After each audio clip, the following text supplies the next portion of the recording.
নমস্কার, আমি বন্দনা। আমার কিচেনে আপনাদের সবাইকে স্বাগত জানাই। আবারও এসে হাজির হয়েছি গাজরের হালুয়ার একটি রেসিপি নিয়ে। দেখে নেওয়া যাক আজকের এই রেসিপিটি।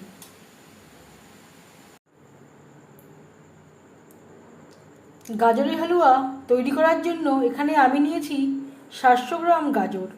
গাজর আমি খোসা ছাড়িয়ে নিয়েছি, তারপর পরিষ্কার করে ধুয়ে নেওয়ার পরে গ্রেট করে নিয়েছি। গাজরের হালুয়া তৈরি করার জন্য আমি কড়াইতে দিয়ে দিয়েছি 2 চামচ ঘি।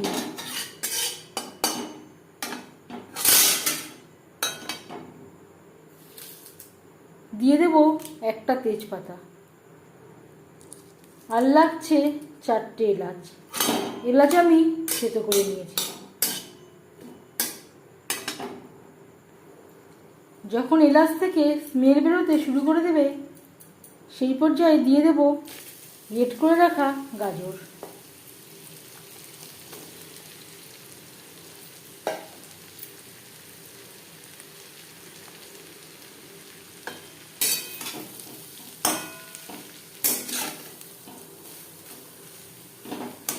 ঘির সাথে গাজর বেশ ভালো করে মিক্সড করে দেব।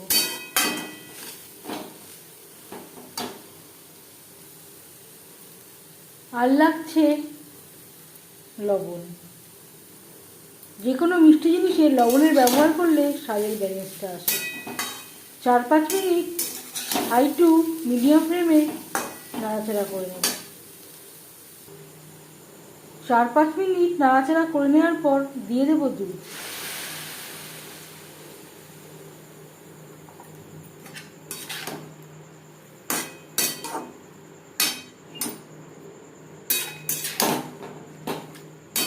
দুধের সাথে গাজর বেশ ভালো করে মিক্সড করে দেব।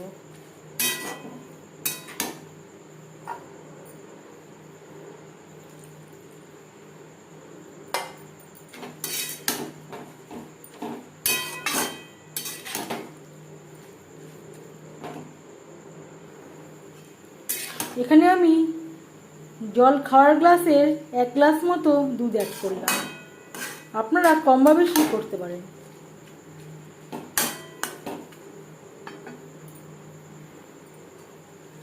এভাবে অনবরত নাড়াচাড়া করে ড্রাই করে নেব, যতক্ষণ না পর্যন্ত দুধ শুকিয়ে আসে। এতে গাজরটাও অনেকটাই সুসিদ্ধ হয়ে যাবে। অনেকটাই ড্রাই হয়ে এসছে। এই পর্যায়ে দিয়ে দেব মিল্ক পাউডার।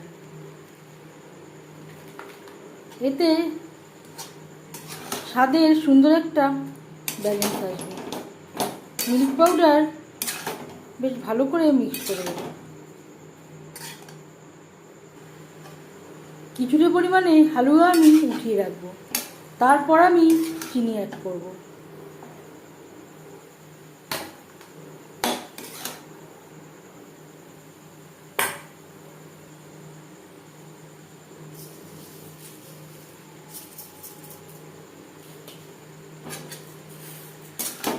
চিনি কতটা অ্যাড করবেন সেটা সম্পূর্ণ নির্ভর করছে আপনার উপর।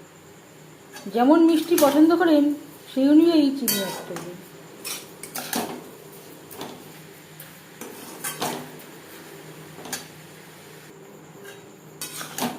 চিনি অ্যাড করার পর অনেকটাই জল বেরিয়ে গেছে। আবারও নাড়াচাড়া করে ড্রাই করে নেব। এভাবে নাড়াচাড়া করে ড্রাই করে নেব। একেবারে ড্রাই হয়ে গেছে, কড়াই থেকে ছেড়ে আসছে। এই পর্যায়ে বুঝে নিতে হবে হালুয়া রেডি। সবশেষে দিয়ে দেব খুবই সামান্য পরিমাণে এলাচের গুঁড়ো,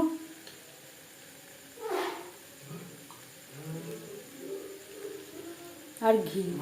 এতে ঘি ও এলাচের খুব সুন্দর একটা ফ্লেভার আসবে। 1-2 মিনিট নাড়াচাড়া করে নেওয়ার পর গ্যাসের ফ্লেমটা বন্ধ করে দেব। আর দিয়ে দেব কাজু আর কিশমিশ।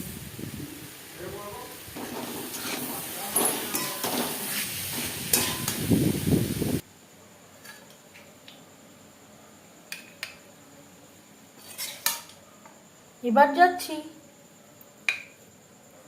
সার্ভ করার প্রসেসে।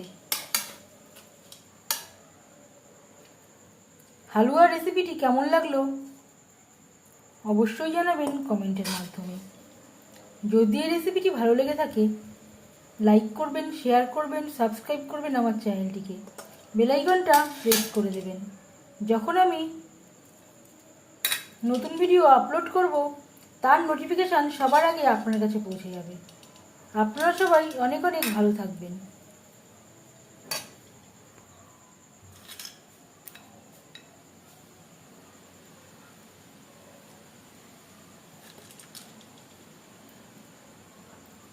এই ভিডিওটি দেখার জন্য ধন্যবাদ।